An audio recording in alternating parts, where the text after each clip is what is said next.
बिहार की ऐतिहासिक सरजमीन और मेरी आंखों के सामने उमड़ा हुआ लाखों का जनसमूह आपकी यहां मौजूदगी को सलाम करता हूं। मैं माइक पे खड़ा हूं और मेरे बगल में सदी के सबसे बड़े संत महात्मा गांधी की तस्वीर है और मैं सीमांचल के गांधी की सरजमीन पर खड़ा हूं। रंगभूमि का यह मैदान, कीमत तो बहुत बढ़ गई शहरों में धान की, कीमत तो बहुत बढ़ गई शहरों में धान की, लेकिन विदा न हो सकी बेटी किसान की। कीमत तो बहुत बढ़ गई शहरों में धान की, लेकिन विदा न हो सकी बेटी किसान की।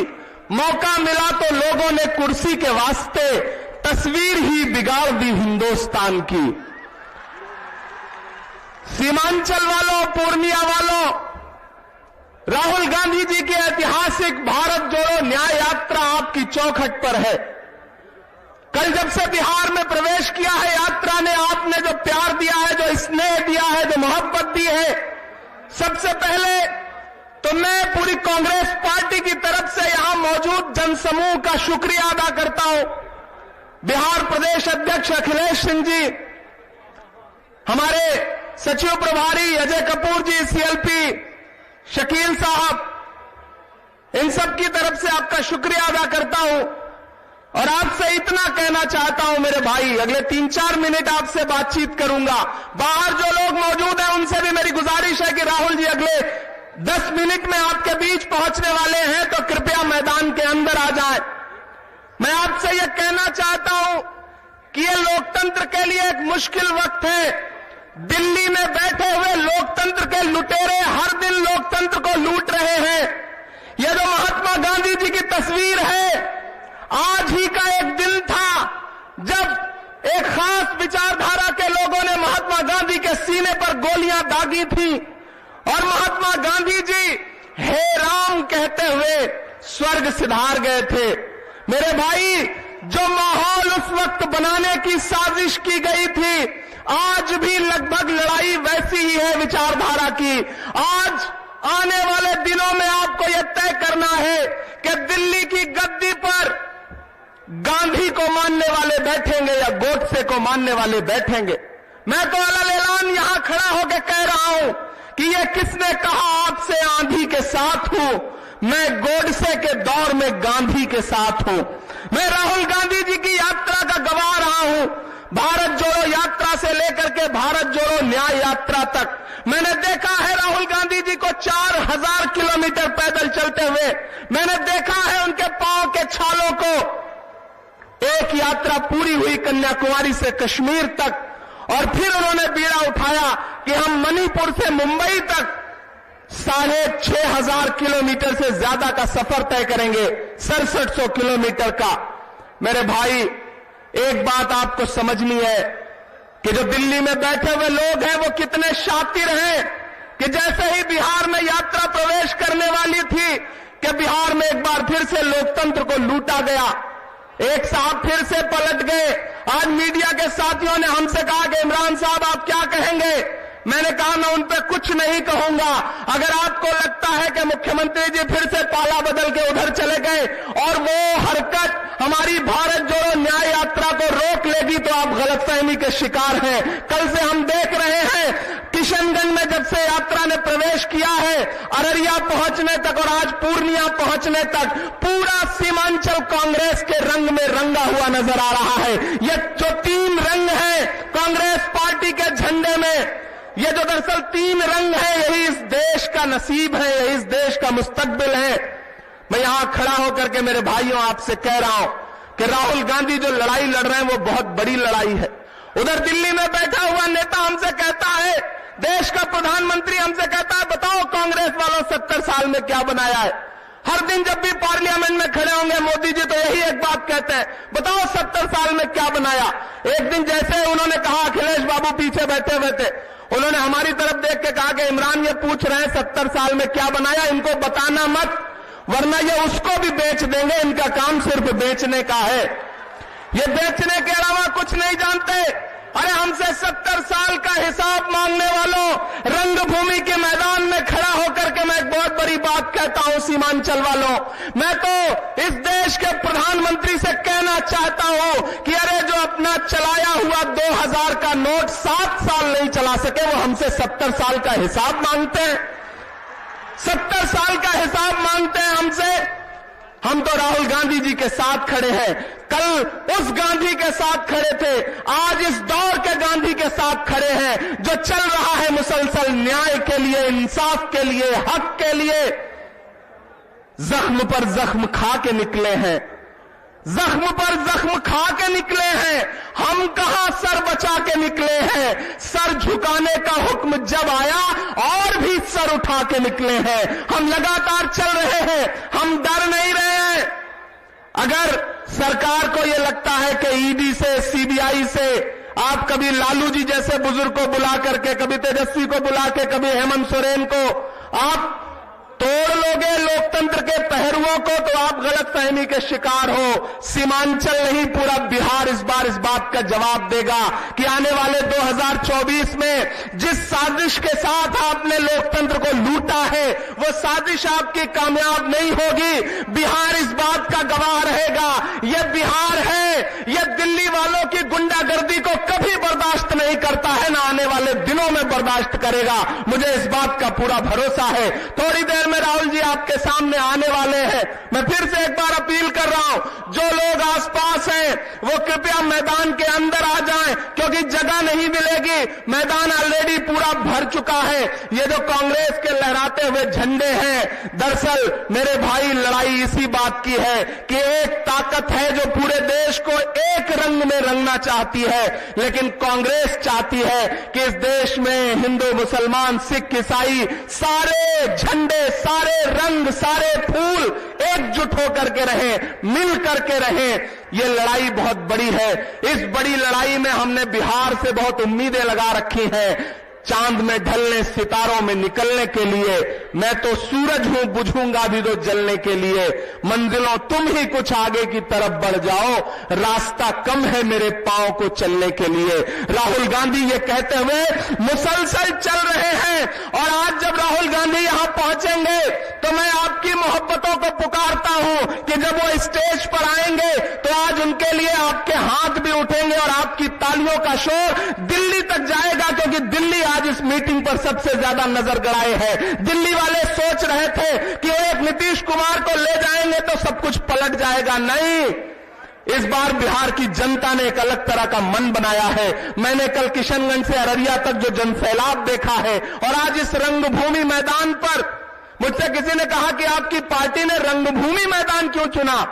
मैंने कहा दिल्ली वाले रंगमंच पर, राजनीति के रंगमंच पर जिस तरह कठपुतलियां बदल रहे हैं, हमने भी ये सोचा है कि हम इस बार रंगभूमि पर एक ऐसा रंग जमाएंगे कि सीमांचल की भूमि दिल्ली वालों को बताएगी कि आपकी तमाम सरकारी साजिश यहां आकर के बेनकाब हो रही है। मुझे पूरा भरोसा है कि आने वाले दिनों में इंडिया अलायंस पूरी मजबूती के साथ आगे बढ़ेगा और बिहार सबसे ज्यादा आशीर्वाद देगा। आने वाले दिनों में राहुल जी के कदम जैसे जैसे आगे बढ़ते जाएंगे, दिल्ली और परेशान होती जाएगी, बिहार और प्यार लुटाता जाएगा। इसी भरोसे के साथ, इसी विश्वास के साथ राहुल गांधी जी अगले 2-3 मिनट में पहुंचने वाले हैं। मेरी गुजारिश है कि जो लोग बाहर हो एक बार फिर से अंदर आ जाएं। कोई आए कोई जाए, लेकिन हम सारे लोग राहुल गांधी के सिपाही बन करके यहां मंच पर मौजूद और सामने बैठे लोग सब राहुल गांधी के सिपाही बन करके आज यहां आए हैं। हम इस दौर के गांधी के साथ हैं। मैं आपसे अनुरोध करूंगा कि जैसे ही राहुल गांधी मंच की तरफ बढ़ेंगे, आपकी तालियों का शोर गगनचुंबी तरीके से दिल्ली तक जाएगा, पटना तक जाएगा, और ये जो हुक्मरान हैं उनके कान के पर्दे फटेंगे। मुझे पता है आपकी तालियां उनकी तमाम नफरत वाली साजिशों के खिलाफ बहुत बड़ा तमाचा होंगी, क्योंकि हम ये नारा लगा करके निकले हैं कि हमें नफरत के बाजार में मोहब्बत की दुकान खोलनी है। हम चाहते हैं कि यहां मौजूद एक एक आदमी मेरे साथ नारा लगाएगा। मैं कहूंगा नफरत छोड़ो, आप कहेंगे भारत छोड़ो। मैं राहुल गांधी का नाम लूंगा, आप अपने आप जिंदाबाद के नारे लगाएंगे। मुझे पता है। मैं शुरू करता हूं, और मुझे देखना है कि सीमांचल के लोग तख्ता पलटने से थोड़ा हिले तो नहीं है, ये मुझे समझ आना चाहिए। भारत जोड़ो, जोड़ो जोड़ो लगाऊंगा तो और जोर से नारा लगना चाहिए आपका, जोड़ो जोड़ो। उधर अभी आवाज नहीं आई, जो पीछे लोग हैं उधर भी आवाज नहीं आई। अरे जोड़ो जोड़ो, जोड़ो जोड़ो राहुल गांधी। और जोर से, अभी पटना तक ही आवाज पहुंची है, दिल्ली तक पहुंचना चाहिए। ऐसे कैसे काम चलेगा? बिहार का आदमी जब भी बोलता है तो आवाजें बुलंद बोलता है, राहुल गांधी, राहुल गांधी, जोड़ो जोड़ो, जोड़ो जोड़ो। एक एक हाथ उठाइए, पूरा देश लाइव देख रहा है आपके प्रोग्राम को। जोड़ो जोड़ो, जोड़ो जोड़ो राहुल गांधी, राहुल गांधी। कांटे गुल के साथ नहीं चल सकते हैं, बुज़दिल खुल के साथ नहीं चल सकते हैं। रास्ते में जो छोड़ गया उसे जाने दो, सब राहुल के साथ नहीं चल सकते हैं। हम चलेंगे, हम सारे लोग चलेंगे, चलेंगे ना? उठाइए हाथ, यकीन दिलाइए, चलेंगे ना? राहुल गांधी के साथ चलेंगे ना? राहुल गांधी जिंदाबाद। कितनी देर में पहुंचे? बहुत शुक्रिया दोस्तों। अच्छा, एक शायर भी सुनाना पड़ेगा? हाँ, अच्छा ठीक है, मैं शायरी भी सुना देता हूं। मैं सोच रहा था नारा लगाने से काम चल जाएगा, लेकिन आपने हुक्म दिया है कि शायरी भी सुना दो। मैंने आपसे कहा ना, जो डराना चाहते हैं हम उन्हें बताना चाहते हैं कि मत समझना। तो फिर मुझे लगना चाहिए कि आप उसी जोश और जज्बे के साथ सुन रहे हैं कि मत समझना, डराने से डर जाएंगे, कि मत समझना, डराने से डर जाएंगे। अब के सारी हदों से गुजर जाएंगे। मत समझना, डराने से डर जाएंगे। अब के सारी हदों से गुजर जाएंगे। मौत के नाम का खौफ देता है क्यों? अगली पंक्ति अगर आपके दिल में ठक से लगे तो मुझे बताना कि मौत के नाम का खौफ देता है क्यों? मौत जिस रोज आएगी मर जाएंगे। मत समझना, डराने से डर जाएंगे। मैंने कहा ना, ये लहराते हुए झंडे, बीच में लहराता हुआ हमारा तिरंगा, इसमें जो सारे रंग हैं, मैं एक पंक्ति में इसे पिरोने की कोशिश करता हूं कि हमने ज़मज़म दिया, आबे गंगा दिया। हमने ज़मज़म दिया, आबे गंगा दिया। तुमने भारत को दंगा ही दंगा दिया। तुमने एक रंग के ख्वाब देखे मगर। अब पूरी कांग्रेस पार्टी का इतिहास इन मिसरों में सुनाई पड़े तो मुझे बताना, सुन के सीमांचल वालों, कि हमने ज़मज़म दिया, आबे गंगा दिया। तुमने भारत को दंगा ही दंगा दिया। तुमने एक रंग के ख्वाब देखे मगर हमने हिंदुस्तान को तिरंगा दिया। ये तिरंगा बदन पर लपेटे हुए एक दिन इस जमीन में उतर जाएंगे। मत समझना, डराने से डर जाएंगे। अब के सारी हदों से गुजर जाएंगे। और जाते जाते बस 2-3 पंक्तियां ये सुना के जा रहा हूं आपसे कि कहां सोया है चौकीदार। अच्छा, बिहार के लोग इतने समझदार हैं कि चौकीदार शब्द का उच्चारण करिए, समझ जाते हैं कि किसके लिए कहा जा रहा है। मैं बिल्कुल नाम नहीं लूंगा, आप बस इशारे में पहुंच जाएंगे कि कहां सोया है चौकीदार।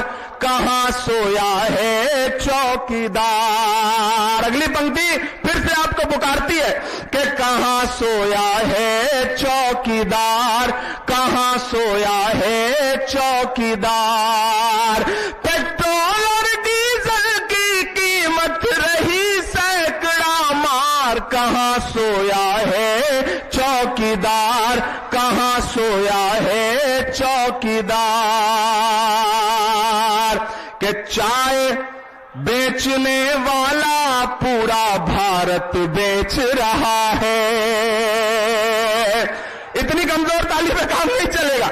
मुझे लगना चाहिए कवि को यह प्रिविलेज होता है, शायर को यह आजादी होती है कि वो सलीके में अपनी बात कह देता है।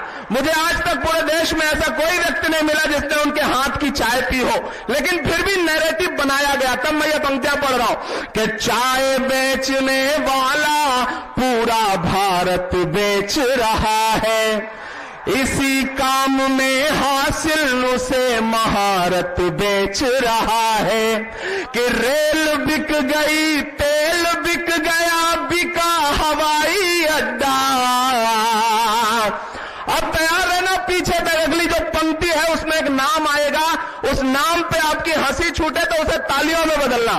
कि तेल बिक गया, रेल बिक गई, बिका हवाई अड्डा, सब कुछ बिकता देख के खुश है अपने जेपी नड्डा। कि जनता महंगाई की मारी करती हाहाकार, कहां सोया है चौकीदार, कहां सोया है चौकीदार, कहां सोया है चौकीदार, कहां सोया है चौकीदार। बिल्कुल मुझे कहा गया है कि राहुल जी अगले 2-3 मिनट में, चूंकि आज मैंने एक जो अद्भुत बात देखी कि जितना भीड़ यहां रंगभूमि के मैदान में है, इससे कम से कम 4 गुना लोग सड़क पर खड़े हैं राहुल गांधी जी को देखने के लिए, उनसे मिलने के लिए, उनका स्वागत करने के लिए, उनको प्यार जताने के लिए और यह बताने के लिए कि इस देश में कोई भी कहीं भी पलटी मार जाए, कोई भी बिक जाए, कोई भी झुक जाए, लेकिन एक आदमी है जो नरेंद्र मोदी की नफरत की राजनीति के खिलाफ चट्टान की तरह खड़ा है। उस शख्स का नाम राहुल गांधी है। न वो झुका है, न वो बिका है, न वो रुका है, न रुकेगा। हम इसलिए उस शख्स के साथ खड़े हैं। खौफ नहीं जिसे मुरझाने का, मैं उस गुल के साथ खड़ा हूं। कैसा भी दौर आए लेकिन मैं राहुल के साथ खड़ा हूं। और कल भी खुल के साथ खड़ा था, आज भी खुल के साथ खड़ा हूं। कैसा भी दौर आए लेकिन मैं राहुल के साथ खड़ा हूं।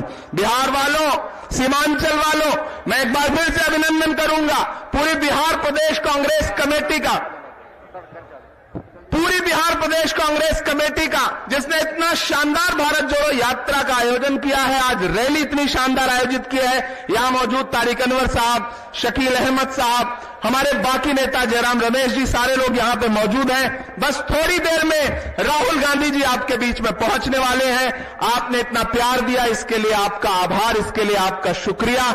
एक बार फिर से इतना कह के जा रहा हूं कि ना झूठे जुमलेबाजों से, ना नफरत वाली आंधी से ये देश अगर चल सकता है तो केवल राहुल गांधी से। ये आपको अपने दिल में बिठाना है। धन्यवाद। न्याय का हक मिलने तक।